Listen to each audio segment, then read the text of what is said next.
আছে। বিসমিল্লাহির রহমানির রহিম। বিসমিল্লাহির রহমানির রহিম, এই শব্দটা, এই বাক্যটা আল্লাহ তাআলার কাছে বড় দামি এক বাক্য। কোরআনে মাজিদের অংশ বিসমিল্লাহির রহমানির রহিম, সূরা নামলের অংশ বিসমিল্লাহির রহমানির রহিম, সূরা ফাতিহার অংশ কিনা। বিসমিল্লাহির রহমানির রহিম যে আয়াতখানা, এই আয়াতখানা সূরাতুল ফাতিহার অংশ কিনা, অর্থাৎ সূরাতুল ফাতিহা বিসমিল্লাহির রহমানির রহিম থেকে শুরু হয়েছে নাকি আলহামদুলিল্লাহি রাব্বিল আলামিন থেকে শুরু হয়েছে, এই ব্যাপারে আইম্মা ইমাম যারা, ফিকাহবিদ যারা, এদের মধ্যে কিছুটা মত পার্থক্য আছে। কিন্তু সর্বাধিক গ্রহণযোগ্য মত হলো কোরআনে মাজিদের অংশ বিসমিল্লাহির রহমানির রহিম, সূরা নামলের অংশ বিসমিল্লাহির রহমানির রহিম কোরআনে মাজিদের সূরাতুল ফাতিহার অংশ নয় বা অন্য কোন সূরার অংশ নয়।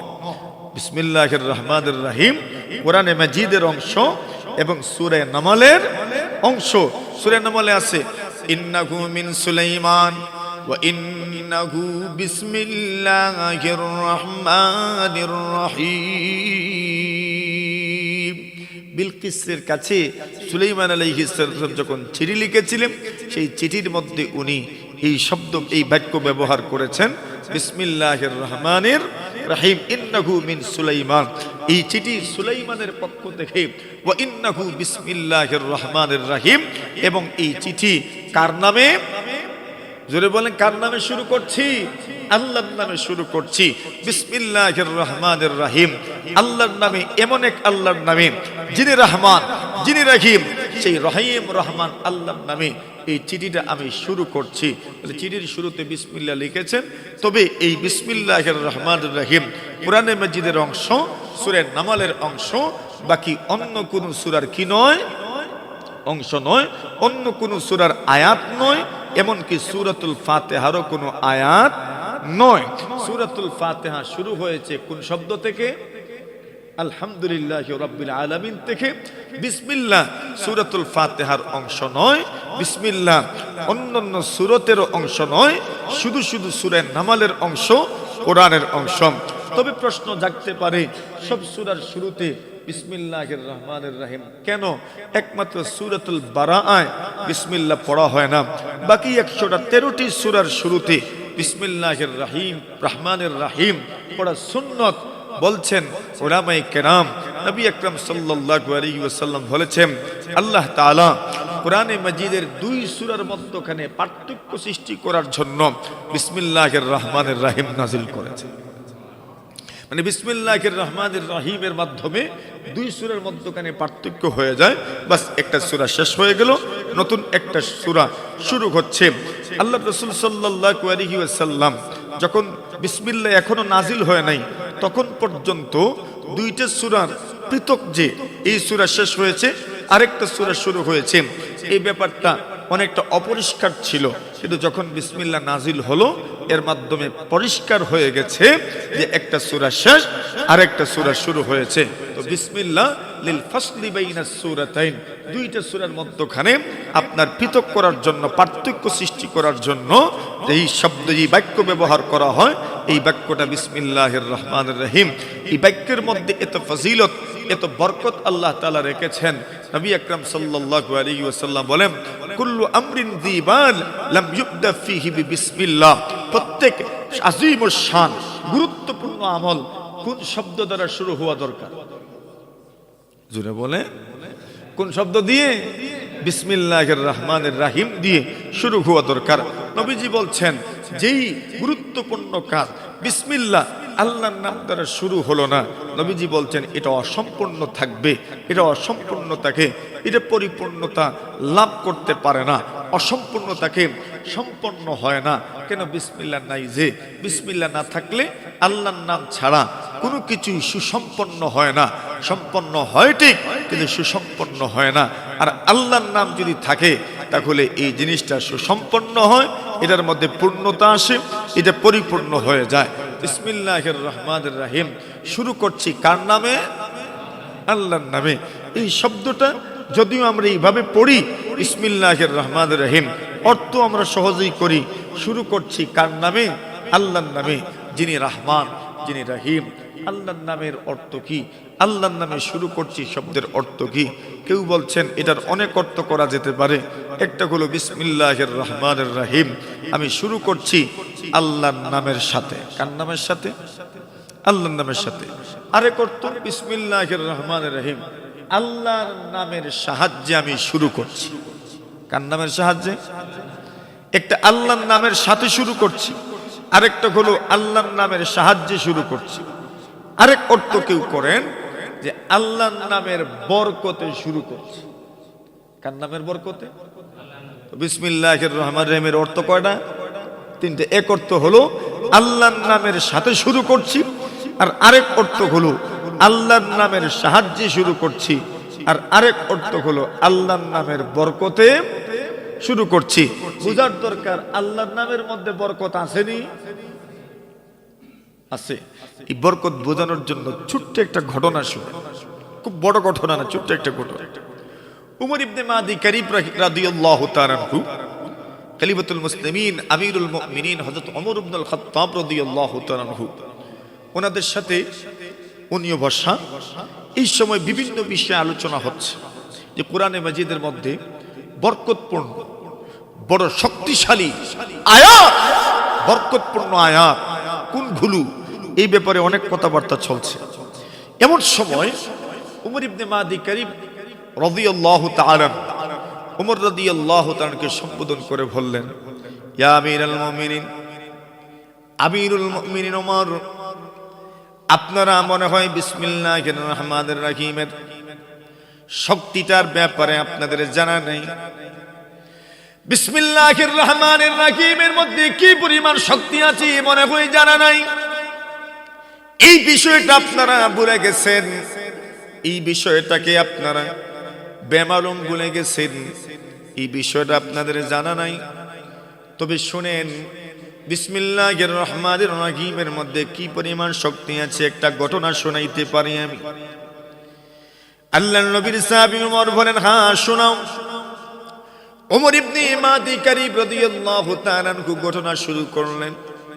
উনি বলেন, জাহিলিয়াতের জামানায়, যে সময় আমরা মুসলমান ছিলাম না, ঈমানদার ছিলাম না, সেই সময় আমি একটা উন্নত মানের ঘোড়ার উপর সওয়ার হয়ে আরোহিত অবস্থায় কিছু ডাকাতি করার জন্য, ছিনতাই করার জন্য আমি রওনা হলাম। অনেক দূর যাওয়ার পরে হঠাৎ করে তাকায় দেখি একজন বৃদ্ধ মানুষ বাহিরে বসে আছেন। দুর্ভিক্ষের সময় ছিল, আমাদের এলাকায় ছিল দুর্ভিক্ষ। তাকায় দেখি এই বৃদ্ধ মানুষ, উনি বাহিরে বসে আছেন, ভিতরে বসে আছেন সুন্দরী রূপবতী একজন নারী। আমি আরো তাকায় দেখলাম অনেকগুলো চতুষ্পদ জন্তু উনার আয়ত্তে আছে, মালিকানা আছে। আমি আরো তাকায় দেখলাম অনেকগুলো উটনি, অনেকগুলো বকরি, যেগুলো দুধে স্তনগুলো ভরা। আমি ভাবলাম এই লোকটাকে বয় দেখি, যদি এগুলো ছিনতাই করে নেওয়া যায়, দুর্ভিক্ষে আমাদের কাজে আসবে। আল্লাহর বান্দা উমর ইবনে মাদি কারিব বলেন, আমি উনাকে দমক দিয়ে বললাম, আরে ও বৃদ্ধ, তোমার যা আছে সবকিছু তুমি আমার হাওয়ালা করে দাও, সবকিছু তুমি আমার হাওয়ালা করে দাও। বৃদ্ধ বললেন, যদি আমি তোমার হাওয়ালা না করি তবে কি হবে? উনি বলেন, তবে তোমাদের সর্বনাশ হয়ে যাবে। আমি জোর জবরদস্তি সবকিছু নিয়ে যাব। অনেক ভয় দেখাইলেন, যেমন ভাবে কিছু নেতা কিছু নিরীহ মানুষকে ভয় দেখায়, এমন ভাবে ওই লোকটাও ওনাদেরকে ভয় দেখাচ্ছে। আল্লাহর বান্দা বলেন, আমি আমার সবকিছু তোমার হাওয়ালা করব না, তোমাকে হস্তান্তর করব না। ওমর ইবনে মাদি কারিব বলেন, আমি ভাবছিলাম আমি ঘোড়ার থেকে নামবো, এদেরকে শায়েস্তা করব, কিন্তু তাকায় দেখি বুড়া মানুষ, বৃদ্ধ মানুষ, নিজের পায়ে নিজে দাঁড়াতে কষ্ট হয়। কিন্তু তাকায় দেখলাম কোনো মতে যখন দাঁড়ালো, দাঁড়ানোর পরে বিসমিল্লাহির রহমানির রহিম বলে আমাকে সজোরে একটা টান দিয়েছেন, এক টানে আমাকে মাটির মধ্যে ফেলে দিয়েছেন। সুবহানাল্লাহ। এই বৃদ্ধ মানুষ হাতে জোর নাই, পায়ে জোর নাই, হাতে শক্তি নাই, পায়ে শক্তি নাই, মানসিকভাবেও তো পর্যদস্ত মানুষ, বিপর্যস্ত মানুষ। মানুষ যখন বৃদ্ধ হয়ে যায়, বুড়া হয়ে যায়, শরীরে যখন শক্তি থাকে না, মানসিকভাবেও মানুষ দুর্বল হয়ে পড়ে। কিন্তু তাকায় দেখলাম এই লোকটা মানসিকভাবে দুর্বল নয়। এই লোকটা আমাকে বিসমিল্লাহির রহমানির রহিম পড়ে সজোরে টান দিয়েছেন, মাটিতে ফেলে দিয়েছেন। এবার আমি মাটিতে পড়ে যাওয়ার পরে ওই লোকটা আমার দিকে তাকায় বলে, তুমি কি আর হম্বিতম্বি করবা? উনি বলেন, আমি আর হম্বিতম্বি করব না। উনি বলেন, তোমাকে আমার থেকে কে রক্ষা করবে বলো? আমার থেকে তোমাকে রক্ষা করার মতো আর কেউ নাই। এই মুহূর্তে আমি চাইলেই তো তোমাকে শেষ করে দিতে পারি। তোমাকে শেষ করে দিব নাকি তোমাকে ক্ষমা করে দিব? আল্লাহর বান্দা বলেন, আমি বৃদ্ধ মানুষটির কাছে জোর হাতে ক্ষমা চাইলাম আর বললাম, আরে আল্লাহর ওলি, তুমি আমাকে ছেড়ে দাও, মাফ করে দাও, ক্ষমা করে দাও। লোকটা বললেন, যাও, তোমাকে ক্ষমা করে দিলাম। আমি আবার ঘোড়ার উপরে উঠলাম, কিন্তু আমার মনে একটা জেদ ধরলো। একটা বৃদ্ধ মানুষ আমাকে সজোরে টান দিয়ে মাটিতে ফেলে দিল। লাঞ্ছনা আর বঞ্চনা সহ্য করতে পারলাম না। বৃদ্ধ মানুষের সঙ্গে আমি পেরে উঠলাম না। আমার হামিয়ত, আমার গায়রত, আমার আত্মমর্যাদা, আমার ইগো আমাকে যেতে দেয় না। বলে না, তুমি আবার ট্রাই করে দেখো কোনো কিছু করতে পারো কিনা। আমি আবার ভয় দেখানো শুরু করলাম। ওই বৃদ্ধ লোকটা আবার সজোরে আমাকে এমন ভাবে টান দিল, আগের চাইতে আরো কয়েক গুণ বেশি শক্তি দিয়ে যেন আমাকে মাটির মধ্যে ফেলে দিলেন। আমি যখন মাটিতে পড়ে গেলাম, এইবার উনি আমাকে বললেন, মাফ করবো নাকি শেষ করে ফেলবো? উনি বললেন, মাফ করে দেন। আল্লাহর বান্দা বলেন, 3 নম্বর বার কিন্তু আমি মাফ করব না। হযরত উমর ইবনে মাদি কারিব বলেন, আমি ওনার কাছ থেকে বিদায় নিব। এই সময় উনি আমার কপালের মধ্যে একটা টিকের দাগ দিয়ে দিলেন। ওই সময় আরবের রেওয়াজ মতো, আরবের সংস্কৃতি মতো, কারণ মাথায় যখন কেউ টিকির দাগ দিয়ে দেয়, এটা লাঞ্ছনার একটা বই প্রকাশ, লাঞ্ছনার একটা চিহ্ন। এর মানে হলো তুমি লাঞ্ছিত মানুষ। যতদিন পর্যন্ত যিনি টিকি লাগিয়েছেন ওই লোকটা টিকি না সরাবে, ততক্ষণ পর্যন্ত ওই লোকটা সমাজে মুখ দেখাতে পারে না। আল্লাহর বান্দা বলেন, সমাজের কাছে লাঞ্ছিত হয়ে টিকি মাথায় নিয়ে চলবা নাকি আমার গুলামি করবা, আমার খেদমত করবা, সেবা করবা? বলো। উমর ইবনে মাদি কারিব বলেন, আমি বললাম, সমাজের কাছে লাঞ্ছিত হওয়ার চাইতে বরং একটা বছর আমি তোমার সেবাই করি, তোমার গুলামিই করি। উমর ইবনে মাদি কারিব বলেন, বিসমিল্লাহির রহমানির রহিমের মধ্যে তো পাওয়ার, এত পাওয়ার, এত পাওয়ার। লোকটার শক্তি দেখলাম নাই, কিন্তু বিসমিল্লাহির রহমানির রহিম পড়ে যখন সজোরে টান দিয়েছে, তখন প্রমাণ হয়েছে বিসমিল্লাহির রহমানির রহিমের শক্তি আর পাওয়ার। সুবহানাল্লাহ। এত শক্তি আর এত পাওয়ার আল্লাহ তাআলা বিসমিল্লাহির রহমানির রহিমের মধ্যে রেখেছেন। রাসূল বলছেন, প্রত্যেক গুরুত্বপূর্ণ কাজ শুরু হবে কি দিয়ে? বিসমিল্লাহির রহমানির রহিম। আল্লাহ তাআলা কোরআনে মাজিদের প্রথম আয়াতগুলো যখন নাজিল করেছেন, সেই আয়াতগুলোর মধ্যে আল্লাহ তাআলা প্রথমেই শিখিয়ে দিয়েছেন, ইকরা বিসমি রাব্বিকাল্লাযী খালাক। পড়ুন কার নামে? আল্লাহর নামে। আপনার এমন রবের নামে পড়েন যিনি আপনাকে সৃষ্টি করেছেন। মানে কোরআনে মাজিদের জাহিলিয়াতের জামানায় মানুষ বুতের নামে শুরু করত, মূর্তির নামে শুরু করত। সেই আকীদা, সেই বিশ্বাসকে আল্লাহ তাআলা প্রত্যাখ্যান করেছেন। আল্লাহ সেই আকীদা, বিশ্বাসকে প্রত্যাখ্যান করেই মানুষের দিলের মধ্যে তাওহীদের বীজ বপন করেছেন। এবং কোরআনে মাজিদের প্রথম আয়াতগুলো যখন নাজিল করেছেন, প্রথম আয়াতের মধ্যেই আল্লাহ তাআলা জাহিলিয়াত, বর্বরতা, অন্ধকার যুগের সেই রসম, সেই সংস্কৃতিকে আল্লাহ তাআলা প্রত্যাখ্যান করে বলেছেন যে কোনো কাজ শুরু হবে কার নামে? জুড়ে বলেন। আল্লাহ বলছেন ইকরা বিসমি রাব্বিকাল্লাযী খালাক। সর্বপ্রথম আয়াতের মধ্যে আল্লাহ পাক শিক্ষা দিয়েছেন, জানা দিয়েছেন শুরু করবেন কার নামে? আল্লাহর নামে। ইকরা বিসমি রাব্বিকাল্লাযী খালাক, পড়ুন আপনার রবের নামে। আল্লাহ তাআলা কোরআনে মাজিদের প্রথম আয়াতের মধ্যে যা শিক্ষা দিয়েছেন শুরু হবে আল্লাহর নামে। পড়ুন আল্লাহর নামে। কোন ভরবর যুগের মানুষের মতো কোনো মূর্তির নামে, কোনো ভূতের নামে, কোনো মানুষের নামে হবে না। শুরু হবে একমাত্র কার নামে? আল্লাহর নামে। আল্লাহ তাআলা সেই প্রথম যে শিক্ষা দিয়েছিলেন সেই শিক্ষাটা বাস্তবায়ন করছেন। বিসমিল্লাহির রহমানির রহিম। শুরু কার নামে? আল্লাহর নামে। এই জন্য হাদিস শরীফের মধ্যে আসে, অনেক আমলের ক্ষেত্রে বলা হয়েছে যদি বিসমিল্লাহ না পড়া হয় ওই আমলই যেন হয় না। আল্লাহর হাবিব সাল্লাল্লাহু আলাইহি ওয়াসাল্লাম বলেন, যখন ঘুমাইবা, ঘুমানোর সময় বিসমিল্লাহ পড়বা। রাসূল বলছেন যখন দরজা লাগাইবা, দরজা লাগানোর সময় কিন্তু বিসমিল্লাহ পড়ে দরজা লাগাইবা। সুবহানাল্লাহ বলেন। আল্লাহর হাবিব বলেন দরজা বন্ধ করো, দরজা বন্ধ করো, ওয়াজকুরু ইসমাল্লাহ, দরজা বন্ধ করার সময় আল্লাহর নাম নিও।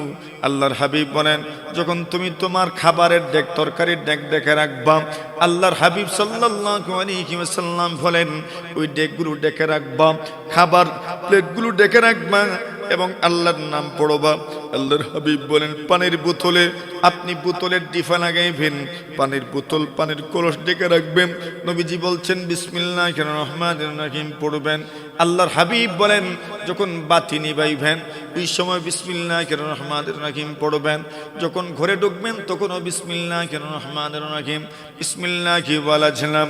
যখন ঘরে ঢুকবেন তখনও বিসমিল্লাহ, যখন মসজিদে ঢুকবেন তখনও বলেন তখনও বিসমিল্লাহ, যখন মসজিদ থেকে বের হবেন তখনও বিসমিল্লাহ। এমনকি সন্তান লাভের জন্য যখন বৈবাহিক জীবনে, ভালোবাসার জীবনে, বৈবাহিক জীবনে, পবিত্র বন্ধনে যখন সহবাস করবেন তখনও বিসমিল্লাহ। আল্লাহর হাবিব সাল্লাল্লাহু আলাইহি ওয়াসাল্লাম বলেন যখন সহবাসের সময় কেউ বিসমিল্লাহ পড়বে, নবীজি বলেন আল্লাহ পাক তাকে এমন সন্তান দিবেন যে সন্তানের মাধ্যমে ওই বাবা মা কোনোদিন ক্ষতিগ্রস্ত হবেন না। সুবহানাল্লাহ, কি সুন্দর দোয়া। ইমাম বুখারী বাব আনছেন, ইমাম বুখারী বাব আনছেন, একটা অধ্যায়, একটা শিরোনাম আনছেন আত-তাসমিয়াতু ফি কুল্লি শাইইন ওয়া ইনদাল বিকা। ইমাম বুখারী বলেন সবকিছুর শুরুতে বিসমিল্লাহ, এমনকি সহবাসের সময় বিসমিল্লাহ পড়বে।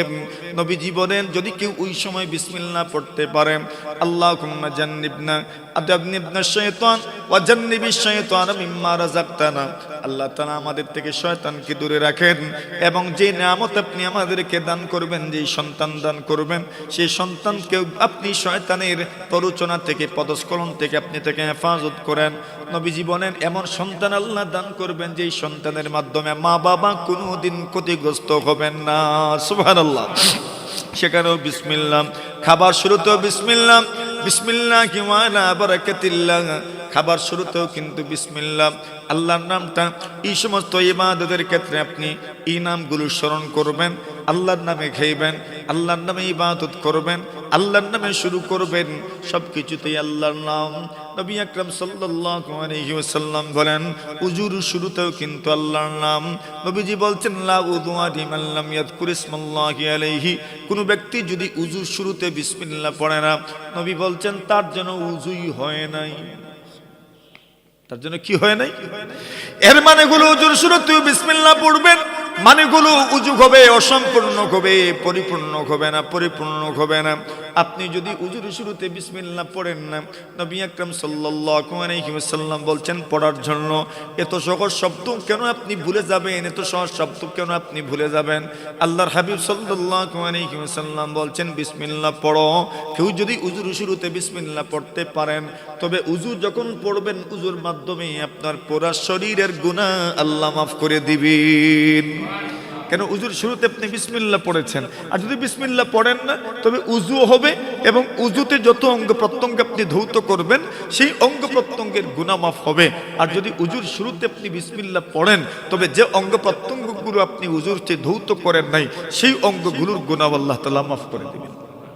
তো বিসমিল্লাহির রহমানির রহিম শুরু করলাম আল্লাহর নামের সাহায্য নিয়ে শুরু করছি, আল্লাহর নামের সাহায্য নিয়ে শুরু করছি, আল্লাহ তাআলার নামের বরকতে শুরু করছি। বিসমিল্লাহির রহমানির রহিম, আলহামদুলিল্লাহি রাব্বিল আলামিন।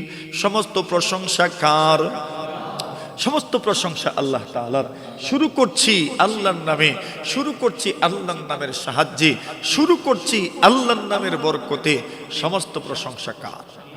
আলহামদুলিল্লাহি রাব্বিল আলামিন। সমস্ত প্রশংসা আল্লাহ তাআলার। কুরআন আল্লাহর পরিচয় আল্লাহ নিজে দিচ্ছেন, রাব্বিল আলামিন, যিনি সারা বিশ্বের, সারা জগতের প্রতিপালক, সারা জগতের মালিক যিনি, সারা জগতের প্রতিপালক যিনি, সেই মহান আল্লাহ তাআলার জন্য সমস্ত প্রশংসা। সুবহানাল্লাহ। সমস্ত প্রশংসা কার জন্য? আল্লাহর জন্য। কোন প্রশংসা? এই প্রশংসার মধ্যে ভালোবাসা আছে। প্রশংসার মধ্যে কি আছে? ভালোবাসা আছে, শ্রদ্ধা আছে। কিছু প্রশংসা তো আছে এমনিতেই মানুষ করে, আছে না? আরে দুনিয়ার কত মানুষের প্রশংসা মানুষ করে এমনিতে করে, ভুল হয় আর কি, ফাম দেয় যে কয় মানুষ। এটা কি প্রশংসা? এটার নাম প্রশংসা? এটা নাম মানুষের সহজে কয় ফাম দাও। কিন্তু এইটাও তো প্রশংসার শব্দ দিয়ে তো করে, যেটা নাই এটাও বলে।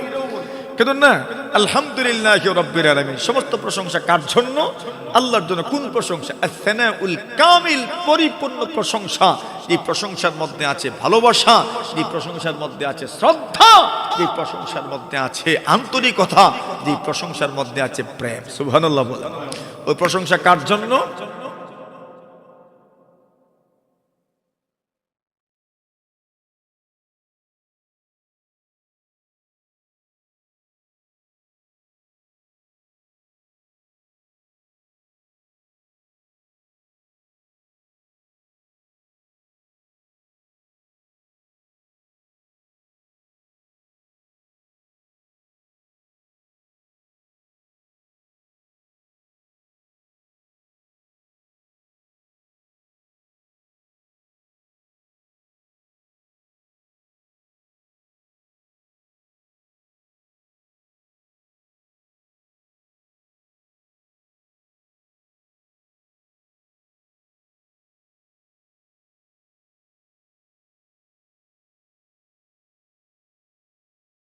প্রশংসা, যে প্রশংসার মধ্যে ভালোবাসা আছে, এমন প্রশংসা যে প্রশংসার মধ্যে আন্তরিকতা আছে, সেই প্রশংসাটা একমাত্র কার? আল্লাহ তাআলার। এখন প্রশ্ন থাকতে পারে, আল্লাহ নিজে নিজের প্রশংসা করছেন? না না, আল্লাহ তাআলা প্রশংসা করতে হয় কিভাবে তা আল্লাহ আমাদেরকে শিখাচ্ছেন। সুবহানাল্লাহ। প্রশংসা করবেন কিভাবে? প্রশংসা এইভাবে করবেন, আলহামদুলিল্লাহি রাব্বিল আলামিন। সমস্ত প্রশংসা কার? আল্লাহ তাআলার। সমস্ত প্রশংসা আল্লাহ তাআলার। এখানে দেখেন এমন একটা বাক্য ব্যবহার করা হয়েছে, সমস্ত প্রশংসা আল্লাহ তাআলার। এখানে আরো বিভিন্নভাবে এটাকে উপস্থাপন করার সুযোগ ছিল। মনে করেন আমি আপনার প্রশংসা করছি, এটার সুযোগ ছিল না? মানে এরকম বলার একটা সুযোগ ছিল, আমি আপনার প্রশংসা করছি, অথবা আমি আপনার প্রশংসা করেছি, অথবা আমি আপনার প্রশংসা করব। একটা অতীত, একটা বর্তমান, একটা ভবিষ্যৎ। আমি আপনার প্রশংসা করেছি তো অতীত, আমি আপনার প্রশংসা করছি বর্তমান, আমি আপনার প্রশংসা করব, এটা হচ্ছে ভবিষ্যৎ। তো যদি বলতাম আমি আহমদুল্লাহ, আল্লাহর প্রশংসা করছি, তো বর্তমান, এর মানে অতীতে প্রশংসা করলাম কিনা এই কথা ক্লিয়ার হইল না। ভবিষ্যতে প্রশংসা করব কিনা এই ব্যাপারটাও ক্লিয়ার হইল না। অথবা যদি বলতাম ভবিষ্যতে আপনার প্রশংসা করব, তো অতীতে করলাম কিনা, বর্তমানে করছি কিনা এটা প্রমাণ হইল না। তো এইভাবে যদি বলতাম হামিদুল্লাহ, আমি আল্লাহর প্রশংসা করছি, করেছি, তাহলে অতীতে করেছি, বর্তমানে করছি কিনা, ভবিষ্যতে করব কিনা এই বিষয়টা পরিষ্কার হলো না। এই জন্য এমন একটা শব্দ আল্লাহ বলছেন তোমরা ব্যবহার করো, এই শব্দের মাধ্যমে প্রমাণ হবে অতীতেও সমস্ত প্রশংসা আল্লাহর, বর্তমানের সমস্ত প্রশংসা আল্লাহর, ভবিষ্যতের সমস্ত প্রশংসা কার? এজন্য আল্লাহ বলছেন আলহামদুলিল্লাহ, সমস্ত প্রশংসা কার? আল্লাহ। এখানে প্রশংসা করেছি, করছি, করব এরকম কোনো শব্দ নাই, শুধু অতীতকালে, শুধু বর্তমানকালে, শুধু ভবিষ্যৎকালে, না না, এমন কোনো শব্দ নাই। এমন একটা বাক্য যেই বাক্য দ্বারা প্রমাণ হয় সমস্ত প্রশংসা কার? আল্লাহর। এতে আমি প্রশংসা করি বা না করি সমস্ত প্রশংসা কার? আল্লাহর। এমন নয় যে আমি যখন প্রশংসা করব তখন আল্লাহর প্রশংসা, আমি যখন প্রশংসা করলাম না তখন আল্লাহর প্রশংসা নয়। না না, আমি বলে দিচ্ছি একসাথেই সমস্ত প্রশংসা কার? এতে আমি প্রশংসা করি বা নাই করি। আমার সার্পিংয়ের মানুষ আল্লাহর প্রশংসা করুক বা নাই করুক, সমস্ত প্রশংসা কার? হ্যাঁ, সমস্ত প্রশংসা আল্লাহ তাআলার। এই দুনিয়াতে আপনি দুনিয়ার কোন মানুষের প্রশংসা করুন অথবা আমি আল্লাহর প্রশংসা করুন, সমস্ত প্রশংসাই কার? এমন একটা শব্দ আমরা বলেছি যে শব্দের মাধ্যমে প্রমাণ হয় যে সমস্ত প্রশংসা কার জন্য? আলহামদুলিল্লাহি রাব্বিল আলামিন। সমস্ত প্রশংসা কার? আল্লাহ তাআলার। তো শব্দের মাধ্যমে প্রমাণ হয় যে এমন একটা শব্দ আমরা বলছি, আল্লাহ আমাদেরকে শিখাচ্ছেন কি বলবো, যে সমস্ত প্রশংসা কার? আল্লাহ তাআলার। এই শব্দটা বলার মাধ্যমে আল্লাহ তাআলার জন্য সমস্ত প্রশংসার ব্যাপারটা পরিষ্কার হয়ে গেল। তো এই শব্দটাই ব্যাস, আল্লাহ এটাই আমাদেরকে শিখাচ্ছেন। সমস্ত প্রশংসা কার ভাই? আল্লাহ তাআলার। দেখেন, সমস্ত প্রশংসা আল্লাহ তাআলার। এই শব্দের মাধ্যমে এটা প্রমাণ হয়। এজন্য এই শব্দের মর্যাদা এত বেশি যে এই শব্দ এবং লা ইলাহা ইল্লাল্লাহর মধ্যে মানুষ তুলনা করার একটা পর্যায়ে এই শব্দটা এসে গেছে। আচ্ছা, কথাটা বোঝার জন্য আপনি বলি, আপনারা বুঝেন না এই কোনো কথাটা। সর্বোত্তম শব্দ যদি আমাদেরকে কেউ জিজ্ঞাসা করে যে সবচেয়ে উত্তম বাক্য কোনটা, নির্দ্বিধায় আমরা বলবো লা ইলাহা, কোনো সন্দেহ নাই যে আল্লাহ ছাড়া কি নাই, কোনো মাবুদ নাই। এই বাক্যটাই সবচেয়ে উত্তম, সবচেয়ে আপনার সুন্দর বাক্য, সবচেয়ে উত্তম বাক্য। কিন্তু আলহামদুলিল্লাহ এই শব্দটাও এত উত্তম যে বলছেন লা ইলাহা ইল্লাল্লাহর চাইতে উত্তম তো অবশ্যই নয়, কিন্তু এই আলহামদুলিল্লাহ শব্দের অর্থের দিক থেকে, এই শব্দের মহত্বের দিক থেকে, এই শব্দের মধ্যে যে ভার আছে, যে ওজন আছে, যে আত্মিক সৌন্দর্য আছে, অর্থগত এবং ব্যাকরণগত যত সৌন্দর্য আছে, এই সৌন্দর্যের বিবেচনায় এই বাক্যটাও লা ইলাহা ইল্লাল্লাহর সাথে তুলনা করার পর্যায়ে পৌঁছে গেছে। এখন বুঝেন এই শব্দের মধ্যে কি পরিমাণ ওজন আছে। আলহামদুলিল্লাহ এত উত্তম একটা বাক্য যে এই বাক্য উত্তম নাকি লা ইলাহা ইল্লাল্লাহ উত্তম, এটার মধ্যে তুলনা করার মতো একটা পর্যায়ে চলে গেছে। যদিও আমরা সবাই বিশ্বাস করি লা ইলাহা ইল্লাল্লাহর সমকক্ষ কোনো বাক্য হতে পারে না, কিন্তু আলহামদুলিল্লাহ শব্দ, নবীজিও এই শব্দটার গুরুত্ব তুলে ধরেছেন। নবীজি বলছেন আফদালু যিকরি লা ইলাহা ইল্লাল্লাহ, সর্বোত্তম জিকির হচ্ছে লা ইলাহা ইল্লাল্লাহ, ওয়া আফদালুদ দুআই আলহামদুলিল্লাহ, আর সর্বোত্তম দোয়া হচ্ছে আলহামদুলিল্লাহ। সর্বোত্তম দোয়া কি? নবীজি বলেন আফদালুদ যিকরি লা ইলাহা ইল্লাল্লাহ, সর্বোত্তম জিকির হচ্ছে লা ইলাহা ইল্লাল্লাহ, ওয়া আফদালুদ দুআই আলহামদুলিল্লাহ, এবং সর্বোত্তম দোয়া হচ্ছে আলহামদুলিল্লাহ। নবী আকরাম সাল্লাল্লাহু আলাইহি ওয়াসাল্লাম বলেন সুবহানাল্লাহ নিসফুল মিজান, এই পৃথিবীর মধ্যে কোন মানুষ যদি সুবহানাল্লাহ পড়ে নিতে পারেন, নবীজি বলছেন সুবহানাল্লাহ পড়ার কারণে তার নেকির পাল্লা অর্ধেকটা ভরে যায়। নবীজি বলছেন আলহামদুলিল্লাহি মিলউহু, আর কোন মানুষ যদি আলহামদুলিল্লাহ পড়ে নিতে পারেন, নবীজি বলছেন এক আলহামদুলিল্লাহ শব্দের মাধ্যমে তার পুরাটা নেকির পাল্লা আল্লাহ তাআলা ভরে দেন। আলহামদুলিল্লাহ শব্দের মধ্যে এত ওজন যে এই শব্দটা যদি কেউ পড়ে নিতে পারে দিল থেকে, আল্লাহ তাআলা পুরাটা নেকির পাল্লা ভরে দেন। সুবহানাল্লাহ। তো আমরা এই শব্দের মধ্যে থাকলাম যে আলহামদুলিল্লাহ শব্দের গুরুত্ব, যে আলহামদুলিল্লাহ এমন একটা শব্দ যে শব্দ মর্যাদার দিক থেকে এমন একটা পর্যায়ে পৌঁছে গেছে, লা ইলাহা ইল্লাল্লাহর কাছাকাছি শব্দ। যেন নবীজি নিজেই বলছেন সর্বোত্তম জিকির হচ্ছে লা ইলাহা ইল্লাল্লাহ, আর সর্বোত্তম দোয়া হচ্ছে আলহামদুলিল্লাহ। আমরা শিখলাম আল্লাহর